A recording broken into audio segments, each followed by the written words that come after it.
সবাই বলে ভালো মানুষ হও, কিন্তু কেউ বলে না ঠিক কতটা ভালো হতে হবে, কারণ বাস্তবতাটা একটু ডিফারেন্ট।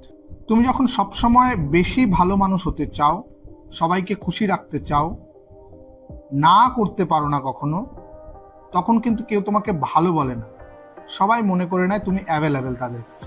তোমার ভালোত্বটা তখন তাদের কাছে কোনো ভ্যালু না, সেটা হ্যাবিট হয়ে যায়। তুমি যত বেশি দেবে, তাদের এক্সপেকটেশন তত বাড়বে। একদিন না করে দেবে, ব্যাস, তাদের কাছে তুমি খারাপ হয়ে গেলে। তাই মনে রেখো, ভালো হও কিন্তু বোকা না। রেসপেক্ট দাও, কিন্তু সেলফ রেসপেক্ট কখনো হারিও না। কারণ যে কখনো নিজের জন্য দাঁড়াতে পারে না, সে কখনো সত্যিকারের ভালো মানুষ হতে পারে। সবসময় ভালো হও না, যখন দরকার শক্ত হও, তাহলেই তোমার ভালোত্বের দাম সবাই দেবে।